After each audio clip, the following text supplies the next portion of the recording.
주 여호와께서 이같이 두로에 대하여 말씀하시되 내가 엎드러지는 소리에 모든 섬이 진동하지 아니하겠느냐. 곧 너희 가운데 상한 자가 부르짖으며 죽임을 당할 때에라. 그때에 바다의 모든 왕이 그 보좌에서 내려 조복을 벗으며 수놓은 옷을 버리고 떨림을 입듯하고 땅에 앉아서 너로 말미암아 무시로 떨며 놀랄 것이며 그들이 너를 위하여 슬픈 노래를 불러 이르기를 항해자가 살았던 유명한 성읍이여 너와 너의 주민이 바다 가운데 있어 견고하였도다. 해변의 모든 주민을 두렵게 하였더니 어찌 그리 멸망하였는고. 내가 무너지는 그날에 섬들이 진동할 것이며 바다 가운데의 섬들이 내 결국을 보고 놀라리로다 하리라. 주 여호와께서 이같이 말씀하셨느니라. 내가 너를 주민이 없는 성읍과 같이 황폐한 성읍이 되게 하고 깊은 바다가 내 위에 오르게 하며 큰 물이 너를 덮게 할 때에 내가 너를 구덩이에 내려가는 자와 함께 내려가서 옛적 사람에게로 나아가게 하고 너를 그 구덩이에 내려간 자와 함께 땅 깊은 곳 예로부터 황폐한 곳에 살게 하리라. 내가 다시는 사람이 거주하는 곳이 되지 못하리니 살아있는 자의 땅에서 영광을 얻지 못하리라. 내가 너를 패망하게 하여 다시 있지 못하게 하리니 사람이 비록 너를 찾으나 다시는 영원히 만나지 못하리라. 주 여호와의 말씀이니라. 오늘 본문에도 두로에 대한 심판의 내용이 이어지고 있습니다. 두로는 항구 도시여서 무역을 통해 경제적인 이익을 얻을 수 있었는데요. 당시 고대 근동에서 무역을 하려면 두로를 거쳐야만 했던 거죠. 남유다와 협력을 할 때도 있었지만 남유다가 멸망한 후로는 그 일대의 무역을 독점하다시피 해서 막대한 경제적인 부를 쌓을 수 있었습니다. 쉽게 말해서 가만히 앉아서 돈을 벌 수 있는 환경이었던 겁니다. 하지만 세상에 영원한 것은 없습니다. 영원히 풍요로움을 누리며 승승장구할 것 같은 두로를 하나님은 심판하시어 멸망하게 된다고 합니다. 15절, 16절의 말씀을 보면 두로에 엎드러지는 소리에 모든 왕이 떨며 놀랄 것이라고 하죠. 두로가 항구 도시라고 하지 않았습니까? 두로가 누리는 부유함의 근원은 바다입니다. 바다가 사라지지 않는 한 두로가 가난해지거나 멸망당할 일은 없을 것 같았습니다. 그런데 19절 이하의 말씀을 보면 두로가 가장 자랑스러워했던 바다가 오히려 두로를 황폐하게 할 것이라고 합니다. 하나님 외에 어떤 것도 영원할 수 없음을 보여주고 있습니다. 이런 두로를 보면서 영원하지 않는 것, 언제라도 하나님께서 불면 사라질 수 있는 것에 마음을 빼앗기며 살고 있지 않는가 우리 자신을 돌아보게 됩니다. 자신의 부유함이 영원할 것이라고 여겼지만 결국은 황폐하게 되는 이 두로의 모습은 하나님 없이 살아가는 오늘날 많은 사람들의 모습과 비슷하다고 볼 수 있습니다. 여러분은 어떻습니까? 영원하지 않은 것을 영원한 것으로 여기며 살고 있지는 않습니까?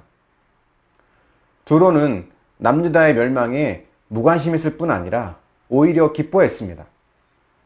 하나님의 심판으로 남유다가 멸망을 당한 것이긴 하지만 고난과 고통 속에 있는 자들을 외면하고 또 그들의 고통을 통해 이익을 얻으려고 하는 두로를 하나님은 엎드러지게 하신다고 하죠.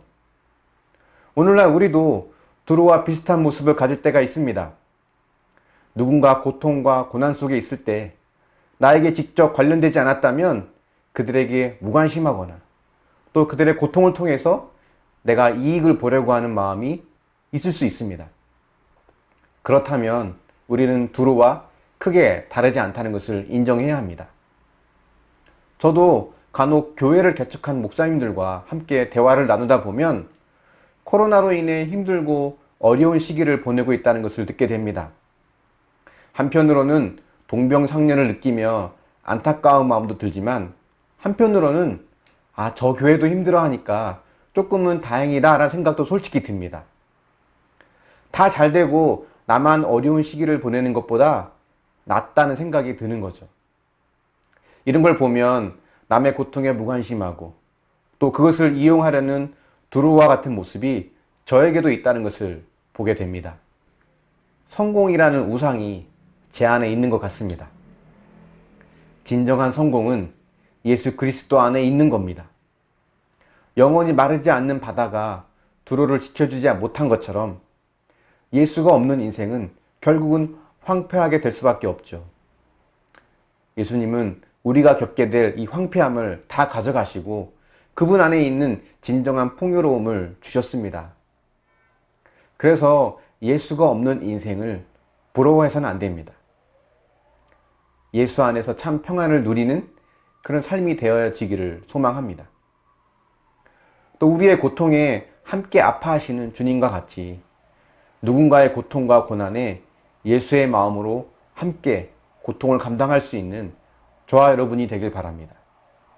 이것이 세상과 다른 예수 그리스도의 삶이고 우리가 걸어가야 할 믿음의 길입니다. 그런 삶으로 하나님께 기쁨이 되어지고 세상의 소망이 되는 우리 모두가 되기를 축원합니다. 묵상해 보십시오. 요즘 무엇에 가장 큰 관심과 정성을 쏟고 있습니까? 훗날 사라질 것에 마음을 빼앗기고 있는 것은 아닙니까? 내가 함께 있어주고 돌봐주어야 할 고통받는 이웃은 누가 있습니까? 기도하겠습니다.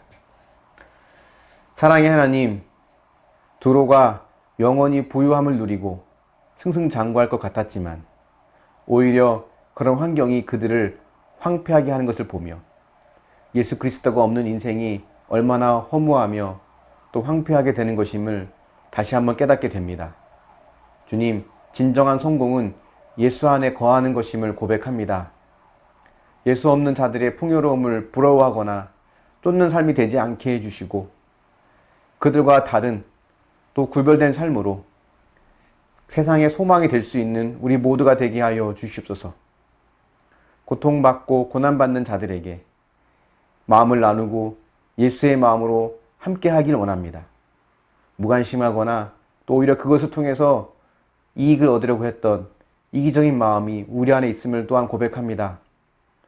그런 두로가 바로 저의 모습임을 고백하오니 주님 불쌍히 여겨주시고 예수 그리스도를 따르고 믿는 사람답게 주님께서 보여주신 그 모습으로 세상을 섬길 수 있도록 인도하여 주시옵소서.